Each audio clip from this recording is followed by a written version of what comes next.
देखिए जो ट्रांसपोर्ट नगर चौराहे के पास जो सड़क हादसा हुआ था उसमें एक 32 साल स्वरूप की जो है मौत हो गई थी। लेकिन अब परिजन है, अब उसका कारण ढूंढ रहे हैं कि यहाँ पर आखिर वो ट्रक वाले की गलती थी या कुछ और कारण था। लेकिन इसमें साफ तौर दिखाई दे रहा है कि यहाँ एक तो क्या है कि मुख्य सड़क है और उसके बावजूद दोनों तरफ वाहन खड़े हैं, क्योंकि यहाँ पर सबसे बड़ी बात है कि जो कैबिनें लगी हुई है ये पूरी तरह से अवैध रूप से कैबिनें है, बोर्ड लगा हुआ है, तो पूरी सड़क पर अवैध छपरे बनाए हुए हैं। तो इस वजह से जो वाहन है वो मुख्य सड़क पर ही खड़े होते हैं और रात्रि का समय होता है तो यहाँ ठेले सब्जी के ठेले लगे, लोग सब्जी लेने आते हैं। तो उस प्रकार से जब ये रोड के किनारे ठेले छपरे लगने से जो है वाहन है रोड पर खड़ा कर देते हैं, इसकी वजह से जो है आए दिन यहाँ हादसे होते हैं। आज तस्वीर हम देखिए, जो परिजन है वो लगातार यहाँ पर अब उम्मीद लेके बैठे। हालांकि उम्मीद तो क्या कहे, अब कारण जानना चाहते हैं कि आखिर किस कारण हुआ था। लेकिन मैं सबसे बड़ी बात ये बताना चाहूँगा कि दोनों तरफ अब सड़क देखिए, जब गाड़ी दोनों तरफ खड़ी है गाड़ियाँ, लेकिन अगर ये जो अवैध रूप से कैबिन है सब्जी के ठेले यहाँ से हटाए जाए तो यहाँ पर जो है सड़क चौड़ी हो सकती है, सफाई होने से जो वाहन है और किनारे भी हो सकते हैं, जिससे कि यहाँ आए जो दुर्घटना है या ऐसी घटना है वो नहीं होगी।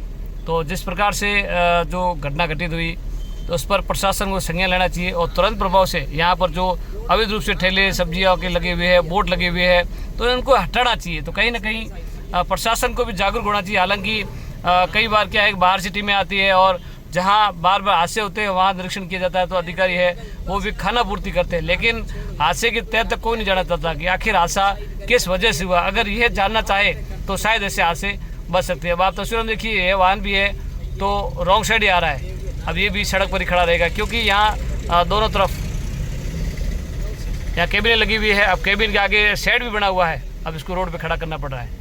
अब यहाँ भी रोड पे खड़ा है, सामने भी खड़ा है। अब बताइए कि रास्ता बहुत सकड़ा हो चुका है, इसी वजह से आए दिन यहाँ से हादसे होते हैं और इस पर प्रशासन ने न अभी तक कोई संज्ञान लिया है और नहीं लेना चाहते हैं, क्योंकि वो कुंभकर्ण की नींद सोई हुई है। और किसी घर का जब चिराग बुझता है तो उन्हें पता होता है कि कितना दुख होता है। लेकिन यहाँ प्रशासन है वो आग मूंदे हुए है, लेकिन इस पर कभी संज्ञान नहीं लेता है। यहाँ ज़रूरत है प्रशासन और सरकार को कि ऐसे हादसों पर कैसे अंकुश लगाया जाए और जहाँ ऐसे मुख्य सड़क के किनारे, हालांकि सरकार का गाइडलाइन भी एक 75 मीटर दायरा जो मुख्य सड़क उससे खाली किया जाए, तो ये मुख्य सड़क है जिसे अभी MDR सड़क जो नाम दिया गया है। तब इसके पास 75 मीटर दायरा खाली होना चाहिए। मैं ये नहीं कहता 75 मीटर खाली होना चाहिए, लेकिन अभी जो छोटी छोटी कैबिन है बाउंड्री वाल तक अगर सफाई की जाए, बाउंड्री वाल तक अगर साफ किया जाए तो ऐसे वाहन हैं वो यहाँ खड़े नहीं होंगे तो सड़क के किनारे खड़े होंगे, तो उससे कि हादसे है वो बच सकते हैं। अब देखिए यही गाड़ी थी और यहाँ पे देखिए बाउंड्री वाल के पास एक कैबिन रखी हुई है, कैबिन के पास एक आगे शेड बनाया हुआ है। अब इसके आगे जब गाड़ी खड़ी होती है तो पूरा रोड जाम हो जाता है। दोनों तरफ गाड़ियाँ खड़ी है, आगे भी गाड़ी खड़ी है और इस तरफ भी गाड़ी खड़ी है। तो यानी कि सड़क का कारण है, हादसों का कारण है। सामने जो शराब का ठेका है, इस वजह से लोग हैं यहाँ शराब लेने भी आते हैं, तो यहाँ पर ट्रैफिक जाम रहता है, यानी कि गाड़ियाँ सड़क पर खड़ी रहती है, जिससे कि आए दिन हादसे होते हैं।